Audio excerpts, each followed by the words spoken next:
സുഹൃത്തുക്കളെ, സഖാക്കളെ, ഈ പരിപാടിയുടെ അധ്യക്ഷൻ ശ്രീ രാജൻ, അതുപോലെ തന്നെ സ്വാഗതം ആശംസിച്ച സഖാവ് ശ്യാം, പ്രിയ സുഹൃത്തുക്കളെ, ആദ്യമായി ഇടതുപക്ഷം ഹൃദയപക്ഷം സംസ്ഥാന വാർഷിക സമ്മേളനത്തിനോടനുബന്ധിച്ച് നടത്തുന്ന ഈ ഒരു പരിപാടിയിൽ സംബന്ധിക്കാൻ കഴിഞ്ഞതിലുള്ള സന്തോഷം പങ്കുവയ്ക്കുകയാണ്. വളരെ തികച്ചും കാലോചിതമായ ഒരു വിഷയത്തെ അധികരിച്ചാണ് ഇന്ന് നമ്മൾ സംസാരിക്കേണ്ടിയിരിക്കുന്നത്. ഏതായാലും അക്കാദമിക്കലി ആയിട്ടുള്ള കാര്യങ്ങളെക്കുറിച്ച് വളരെ ആഴത്തിൽ സംസാരിക്കാൻ ശ്രീ ലജീഷും ദീപകും ശ്രീദത്തും ഉണ്ട് എന്നതിനാൽ തൊഴിലും വിദ്യാഭ്യാസവും ഒക്കെ ആയിട്ടുള്ള ചില വിഷയങ്ങളെ അധികരിച്ച് സംസാരിക്കാനാണ് ഞാൻ ആഗ്രഹിക്കുന്നത്. ആർട്ടിഫിഷ്യൽ ഇൻ്റലിജൻസ് എന്നത് സത്യത്തിൽ ഒരു നൂതനാശയമായിട്ടല്ല ഞാനിതിനെ കാണുന്നത്.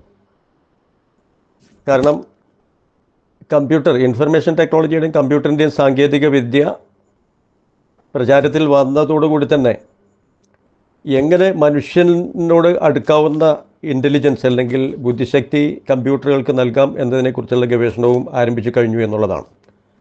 പക്ഷേ കാലാന്തരത്തിൽ കമ്പ്യൂട്ടറുകളുടെ കപ്പാസിറ്റിയിലും അതിൻ്റെ സ്പീഡിലും വളരെ ദ്രുതഗതിയിലുള്ള മാറ്റങ്ങൾ സംഭവിച്ചപ്പോൾ അതിനനുസരിച്ച് ആർട്ടിഫിഷ്യൽ ഇൻ്റലിജൻസ് എന്ന് പറയുന്ന വിഷയവും മുന്നോട്ട് നീങ്ങി എന്നുള്ളതാണ് സത്യം.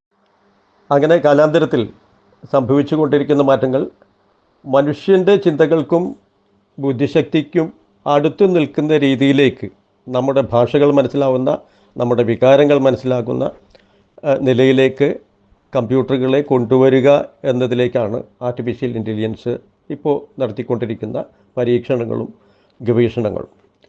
ഭാവിയിലും ഇനി ഒരു 5 വർഷത്തേക്ക് കഴിഞ്ഞാൽ നമ്മളീ കാണുന്ന രീതിയിൽ മാത്രമായിരിക്കില്ല ആർട്ടിഫിഷ്യൽ ഇൻ്റലിജൻസിൻ്റെ പ്രകടമായ കാര്യങ്ങൾ നമുക്ക് ലഭ്യമാവുക. അപ്പോൾ ഒരു സാങ്കേതിക വിദ്യ അല്ലെങ്കിൽ ശാസ്ത്രം എന്നുള്ള രീതിയിൽ വളരെ വേഗത്തിൽ വികാസം പ്രാപിച്ചുകൊണ്ടിരിക്കുന്ന ഒന്നായി ആർട്ടിഫിഷ്യൽ ഇൻ്റലിജൻസ് മാറും എന്നതിൽ സംശയമില്ല. നമ്മുടെ വിഷയം ഇത് നമ്മുടെ സമൂഹത്തിൽ ഉണ്ടാക്കുന്ന മാറ്റങ്ങൾ നമുക്കിപ്പോൾ തന്നെ വളരെ ദൃശ്യമാണ്. നമ്മുടെ ദൈനംദിന ജീവിതത്തിലുള്ള ഒട്ടനവധി തലങ്ങളിൽ ആർട്ടിഫിഷ്യൽ ഇൻ്റലിജൻസിൻ്റെ വളരെ വ്യാപകമായ പ്രതിഫലനങ്ങൾ ഇപ്പോൾ തന്നെ നമുക്ക് ദൃശ്യമാണ്. ഇപ്പോൾ വാട്സപ്പിൽ തന്നെ വലത്തുഭാഗത്ത് കാണുന്ന അല്ലെങ്കിൽ ഇപ്പോൾ വളരെ അതിനോട് തന്നെ ബന്ധപ്പെട്ട് ദൃശ്യമാകുന്ന മെറ്റയുടെ ആർട്ടിഫിഷ്യൽ ഇൻ്റലിജൻസ് ടൂള് തുടങ്ങി നമ്മൾ ഓൺലൈനിലൂടെ നമ്മുടെ അഭിപ്രായങ്ങൾ പങ്കുവയ്ക്കുന്നത് വരെ വളരെ നല്ല രീതിയിലും വളരെ നെഗറ്റീവായ രീതിയിലും ഈ AI എന്ന് പറയുന്ന സാങ്കേതികവിദ്യ ഉപയോഗപ്പെടുന്നുണ്ട് എന്നുള്ളതാണ് സത്യം. നമ്മൾ ഇഷ്ടപ്പെട്ടാലും ഇല്ലെങ്കിലും നമ്മുടെ ജീവിതത്തിൻ്റെ ഭാഗമായി AI മാറിക്കഴിഞ്ഞു എന്നുള്ളതാണ്. അപ്പോൾ കേരളത്തെ സംബന്ധിച്ചിടത്തോളം, നമ്മുടെ സംസ്ഥാനത്തിനെ സംബന്ധിച്ചിടത്തോളം, നേരത്തെ ശ്യാം പറഞ്ഞ പോലെയല്ല, ഒരു കൊച്ചു സംസ്ഥാനം എന്നുള്ളതിൽ നിന്നൊക്കെ നമ്മൾ വളരെയധികം മുന്നോട്ട് പോയിക്കൊണ്ടിരുന്നു. അളവിൽ ഒരു കൊച്ചു സംസ്ഥാനമാണെങ്കിൽ കൂടി നമ്മളൊരു വലിയ സംസ്ഥാനമാണ് ബാക്കിയുള്ള എല്ലാ കാര്യങ്ങളും. അപ്പോൾ ഈ അടുത്തുള്ള മിക്കവാറും എല്ലാ റാങ്കിങ്ങുകളിലും നമ്മൾ വളരെ വളരെ മുന്നിൽ വന്നു എന്നുള്ളൊരു വാസ്തവം നിലനിൽക്കുന്നുണ്ട്. അടുത്തൊരു ഘട്ടം ഇനി വരാൻ പോകുന്ന ഒരു സാങ്കേതിക വിദ്യ എന്നുള്ള രീതിയിൽ ആർട്ടിഫിഷ്യൽ ഇൻ്റലിജൻസിനെയും നമ്മുടെ സംസ്ഥാനത്തിൻ്റെ മുന്നോട്ട് പോക്കിന്, നവകേരള സൃഷ്ടിക്കായി അതിനെ എത്രത്തോളം ഫലപ്രദമായി ഉപയോഗിക്കാൻ നമുക്ക് കഴിയും എന്നുള്ളതിലേക്കാണ് നമ്മുടെ എല്ലാവരുടെയും ചിന്തകൾ നയിക്കപ്പെടേണ്ടത് എന്നാണ് ഞാൻ കരുതുന്നത്. ഇതിൽ നേരത്തെ ശ്യാം സൂചിപ്പിച്ച പോലെ 2 വിഷയങ്ങൾ കൂടിയുണ്ട്. ഒന്ന്, നമ്മുടെ സംസ്ഥാനം ഇതുവരെ ആർജിച്ച പൊതുബോധം. രണ്ടാമത്, പരിസ്ഥിതിയും അതുപോലുള്ള വിഷയങ്ങളുമായിട്ട് ബന്ധപ്പെട്ട വിഷയങ്ങൾ, നൈതികതയുമായി ബന്ധപ്പെട്ട വിഷയങ്ങൾ. ഇതെല്ലാം ഒത്തുചേർന്ന് കൊണ്ടുപോകുന്ന ഒരു AI പോളിസിയാണ് നമ്മുടെ സംസ്ഥാനത്തിന് ഉതകുക എന്ന് ഞാൻ കരുതുന്നു. ഏതായാലും നമ്മുടെ സംസ്ഥാനത്തിൻ്റേതായിട്ടുള്ള ഒരു AI പോളിസിയുടെ അവസാന ഘട്ടത്തിലാണ് നമ്മൾ ഇന്ന്, ഞാൻ മനസ്സിലാക്കുന്നു.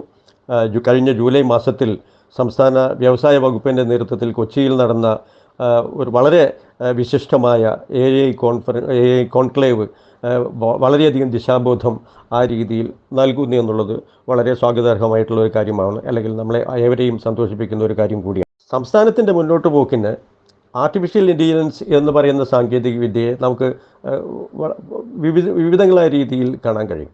ഒന്ന്, ഒരു സാങ്കേതിക വിദ്യ എന്നുള്ള രീതിയിൽ ഉന്നത വിദ്യാഭ്യാസം, ഗവേഷണം തുടങ്ങിയ മേഖലകളിൽ അതിനെ ഒരു വിഷയമായി ഉയർത്തിക്കൊണ്ടുവരിക എന്നുള്ളതാണ്.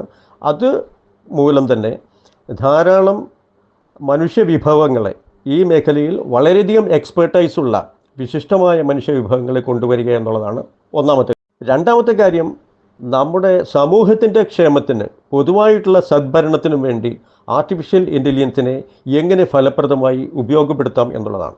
ഉദാഹരണത്തിന്, നമ്മുടെ പോളിസികൾ നിശ്ചയിക്കുന്നതിൽ, നമ്മൾ ഓരോ പദ്ധതിക്കും വേണ്ടി ചെലവാക്കുന്ന ധനവിനിയോഗത്തിൻ്റെ കാര്യങ്ങളിൽ, അതുപോലുള്ള ആരോഗ്യം, ഊർജം, ക്രമസമാധാനം, പൊതുഭരണം, വിദ്യാഭ്യാസം, ഗതാഗതം, കൃഷി, മറ്റനുബന്ധ മേഖലകൾ, എല്ലാ മേഖലകളിലും ഈ പറയുന്ന ആർട്ടിഫിഷ്യൽ ഇൻ്റലിജൻസ് സാങ്കേതിക വിദ്യയെ നമ്മുടെ സംസ്ഥാനത്തിൻ്റെ എന്താ പറയുക ഭാവിയിലേക്കുള്ള വികാസത്തിന് അനുഗുണമായ രീതിയിൽ പാകപ്പെടുത്തുക എന്നുള്ളതാണ് രണ്ടാമത്തെ കാര്യം. മൂന്നാമത്തെ കാര്യം, ആർട്ടിഫിഷ്യൽ ഇൻ്റലിജൻസ് എന്ന് പറയുന്ന സാങ്കേതിക വിദ്യയെ നമ്മുടെ എല്ലാ തലങ്ങളിലും, അതായത് ഇപ്പോൾ നമ്മൾ സംസാരിച്ചു കൊണ്ടിരിക്കുന്ന ഡിജിറ്റൽ ഡിവൈഡ് എന്ന് പറയുന്ന, അതായത് കമ്പ്യൂട്ടറും IT ഉള്ള പരിജ്ഞാനത്തിലുള്ള സമൂഹത്തിലുള്ള വേർതിരിവിനെയാണ് നമ്മൾ ഡിജിറ്റൽ ഡിവൈഡ് എന്ന് വിവക്ഷിക്കപ്പെടുന്നത്. ഇത് ഭാവിയിൽ, ഇപ്പോൾ ഡിജിറ്റൽ ഡിവൈഡ് വളരെ നേരത്തെ വരികയാണെങ്കിൽ അടുത്ത ഭാവിയിൽ നമ്മൾ നേരിടാൻ പോകുന്നത് ഒരു AI ഡിവൈഡ് ആയിരിക്കാം. കാരണം ആർട്ടിഫിഷ്യൽ ഇൻ്റലിജൻസായിട്ട് വിഷയങ്ങളിൽ വളരെയധികം എന്താ പറയുക അവയർനെസ് ഉള്ള നമ്മുടെ സമൂഹം, അതുമായി തീരെ ബന്ധപ്പെടാത്ത സമൂഹത്തിലെ പാർശ്വവൽക്കരിക്കപ്പെടുന്ന വേറൊരു വിഭാഗം, ഇവർ തമ്മിലുള്ള വേർതിരിവ് വളരെ പ്രകടമായിത്തീരും. അതാണ് രണ്ടാമത്തെ കാര്യമായിട്ട് ഞാൻ കാണുന്നത്.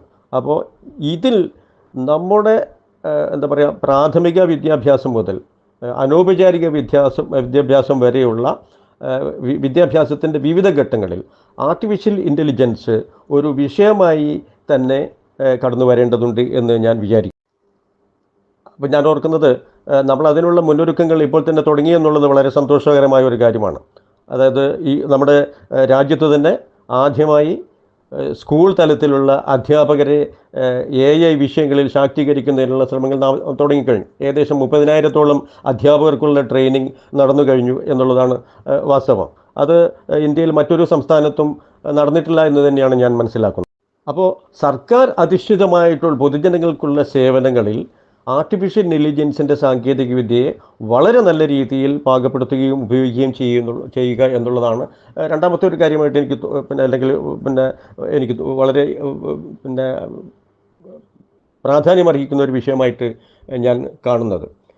നേരത്തെ സ്വാഗത പ്രസംഗത്തിൽ സൂചിപ്പിച്ചതുപോലെ ഇന്ത്യയിൽ തന്നെ ആദ്യത്തെ IT പാർക്ക് എന്നുള്ള ലക്ഷ്യം, അതിൽ തന്നെ രണ്ടാം ഘട്ടമൊക്കെ വന്നു കഴിഞ്ഞു.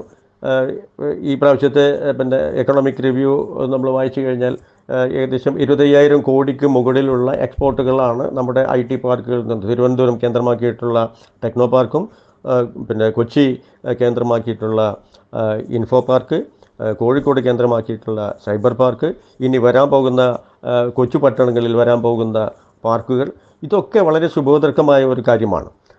അപ്പോൾ നമ്മൾ ഇനി കൂടുതൽ ഊന്നൽ കൊടുക്കാനുള്ളത് IT അധിഷ്ഠിത വ്യവസായങ്ങൾ, ITES എന്ന് വിവക്ഷിക്കപ്പെടുന്ന വ്യവസായങ്ങൾ, അല്ലെങ്കിൽ SAS എന്ന് വിളിക്കപ്പെടുന്ന സോഫ്റ്റ്വെയർ ആസ് എ സർവീസ് എന്ന് പറയുന്ന സേവനാധിഷ്ഠിതമായ വ്യവസായങ്ങൾ, ഈ വ്യവസായങ്ങളിലെല്ലാം AI അധിഷ്ഠിതമായ ഉൽപ്പന്ന വികസനവും അത് സംബന്ധിച്ചുള്ള കയറ്റുമതിക്കും പ്രാധാന്യം കൊടുത്തുകൊണ്ടുള്ള ഒരു പോളിസി നമ്മൾ കൊണ്ടുവരേണ്ടതുണ്ട്. ആ രീതിയിലുള്ള ശ്രമങ്ങളാണ് നമ്മൾ നടത്തേണ്ടതുള്ളത്. ഇത് പറയുമ്പോൾ തന്നെ ഇന്ത്യയിൽ മൊത്തമായി നടക്കുന്ന ഇന്ത്യ AI എന്ന് പറയുന്ന ഒരു മൂവ്മെൻ്റ് ഉണ്ട്. ഇന്ത്യ ഗവൺമെൻറ് നടത്തുന്ന AI മൂവ്മെൻറ്റ്. അതുപോലെ തന്നെ മറ്റു സംസ്ഥാനങ്ങളിലെല്ലാം, കേരളം ഒറ്റപ്പെട്ട ഒരു തുരുത്തായി നമുക്ക് കാണാൻ കഴിയില്ല. കാരണം അതിൻ്റെ വികാസം മറ്റുള്ള എല്ലാ സംസ്ഥാനങ്ങളുമായും നമ്മുടെ രാജ്യത്തിൻ്റെ പൊതുവായ കാഴ്ചപ്പാടുമായും ചേർന്ന് പോകുന്ന രീതിയിൽ തന്നെയായിരിക്കണമല്ലോ. അതുകൊണ്ട് തന്നെ ഇന്ത്യ AI വിവക്ഷിക്കപ്പെടുന്ന എല്ലാ തത്വങ്ങളെയും അടിസ്ഥാനമാക്കിയുള്ള ഒരു AI പോളിസി നമ്മൾ തീർച്ചയായും മുന്നോട്ട് വയ്ക്കേണ്ടതുണ്ട്. രണ്ടാമത്തെ കാര്യം, മറ്റുള്ള സംസ്ഥാനങ്ങൾ ഈ വിഷയങ്ങളിൽ എത്രത്തോളം മുന്നോട്ട് പോയി എന്നുള്ള കാര്യങ്ങളും കൂടി നമ്മൾ ഈ തരുണത്തിൽ കാണേണ്ടത്. ഉദാഹരണമായി തെലങ്കാന സംസ്ഥാനം ഈയിടെ ഉയർത്തിക്കൊണ്ടുവന്ന എയിം എന്ന് പറയുന്നത് ആർട്ടിഫിഷ്യൽ ഇൻ്റലിജൻസ് മിഷൻ, അവർ TAIM എന്നാണ് അതിനെ വിളിക്കുന്നത്, തെലങ്കാന ആർട്ടിഫിഷ്യൽ ഇൻ്റലിജൻസ് മിഷൻ. അതുമായിട്ട് ബന്ധപ്പെട്ട് വലിയ രീതിയിലുള്ള പ്രവർത്തനങ്ങളുമായി അവർ മുന്നോട്ട് പോയിക്കൊണ്ടിരിക്കുകയാണ്. അതുവരെ ധാരാളം സംസ്ഥാനങ്ങൾ, ഗുജറാത്ത് പോലുള്ള ധാരാളം സംസ്ഥാനങ്ങൾ, ബാംഗ്ലൂർ IT ഹബ്ബുമായിട്ട് ബന്ധപ്പെട്ട വികസനങ്ങൾ, ഇതിനോടൊപ്പം തന്നെ പോകുന്ന രീതിയിലോ ഒന്നുകൂടെ ഉയർന്ന രീതിയിലോ നമ്മുടെ പിന്നെ സംസ്ഥാനത്തിനെ ഉയർത്തിക്കൊണ്ടുവരിക എന്നതും ഇത്തരുണത്തിൽ വളരെ പ്രാധാന്യം അർഹിക്കുന്നതായി ഞാൻ കരുതുന്നു. അപ്പോൾ പിന്നെ ഒരു കാര്യം, നമ്മൾ AI ആ ഒരു വിഷയമായിട്ട് തന്നെ ഗവേഷണം അല്ലെങ്കിൽ അതുപോലുള്ള പിന്നെ ഉന്നത വിദ്യാഭ്യാസം കൊണ്ടുവരുന്നതോടൊപ്പം തന്നെ ഇപ്പോൾ നിലവിലുള്ള എല്ലാ ബിരുദ തലത്തിലുള്ള വിദ്യാഭ്യാസത്തെയും AI അധിഷ്ഠിതമാക്കി അല്ലെങ്കിൽ AI അധിഷ്ഠിതമാക്കിയുള്ള ആപ്ലിക്കേഷനുകൾ പഠിപ്പിക്കുന്ന രീതിയിലേക്ക്, ഇപ്പോൾ കൊമേഴ്സ് അല്ലെങ്കിൽ വ്യാപാര മേഖലയിലോ പിന്നെ ട്രേഡിംഗ് മേഖലയിലോ ബാങ്കിങ് മേഖലയിലോ ഉള്ള AI ആപ്ലിക്കേഷനുകൾ, AI ടൂളുകൾ, ആരോഗ്യരംഗത്ത് ഉപയോഗിക്കുന്ന AI ടൂളുകൾ, അപ്പോൾ ആ വിദ്യാഭ്യാസ ഫാർമസിയിലായാലും നഴ്സിംഗിലായാലും പാരാമെഡിക്കലായാലും മറ്റു മെഡിക്കൽ അധിഷ്ഠിത കോഴ്സുകളിലും ഇത്തരം ആപ്ലിക്കേഷനുകളുടെ ഉപയോഗങ്ങൾ, സങ്കേതങ്ങൾ കൂടെ പഠിപ്പിക്കുക. ആർട്ടിലും ഡിസൈനിലൊക്കെ നമുക്കറിയാം നൂറുകണക്കിന് AI അധിഷ്ഠിത പിന്നെ ടൂളുകളാണ് ഇപ്പോൾ നിലവിലുള്ളത്. അപ്പോൾ ഇതൊക്കെ നമ്മുടെ കരിക്കുലായി ബന്ധപ്പെടുത്തി ഒരു നിർബന്ധിത വിഷയമായി കൊണ്ടുവരേണ്ടതും ഇത്തരുണത്തിൽ, ഇപ്പോൾ APJ അബ്ദുൽ കലാം യൂണിവേഴ്സിറ്റിയുടെ ഏറ്റവും അവസാനമായിട്ട് വന്നിട്ടുള്ള സിലബസിലൊക്കെ ഒരു പരിധിവരെ AI വന്നിട്ടുണ്ട്. അപ്പോൾ അടുത്ത ഘട്ടം എന്ന് പറയുന്നത് നമ്മുടെ AI ലിറ്ററസി അല്ലെങ്കിൽ AI സാക്ഷരത എന്ന് പറയുന്ന ഡിജിറ്റൽ സാക്ഷരതയ്ക്കൊപ്പം തന്നെ AI സാക്ഷരത കൂടി നമ്മൾ മുന്നോട്ട് വയ്ക്കേണ്ടതായിട്ടുണ്ട് എന്നാണ് ആമുഖമായിട്ട് എനിക്ക് പറയാനുള്ളത്. അപ്പോൾ ഇത്തരം കാര്യങ്ങൾ ആണ് ഒരു ചർച്ചയായി വരേണ്ടതെന്ന് ഞാൻ വിചാരിക്കുന്നു. AI സാങ്കേതിക വിദ്യാപരവും ശാസ്ത്രീയവുമായ വിഷയങ്ങളെ സംബന്ധിച്ചിടത്തോളം എനിക്ക് നമ്മുടെ ബഹുമാനപ്പെട്ട പാനൽ അംഗങ്ങൾ സംസാരിക്കുമെന്നാണ് തോന്നുന്നത്. എനിക്ക് തോന്നുന്നത് ലജീഷിന് കുറച്ച് നേരത്തെ പിന്നെ അദ്ദേഹത്തിൻ്റെ പ്രഭാഷണം തീർക്കേണ്ടതായിട്ടുണ്ട്. ഏതായാലും ഇനി വരുന്ന ഒരു ഡിസ്കഷനിൽ ബാക്കി കാര്യങ്ങൾ ഞാൻ സംസാരിക്കാം. തൽക്കാലം ഞാൻ നിർത്തുകയാണ്.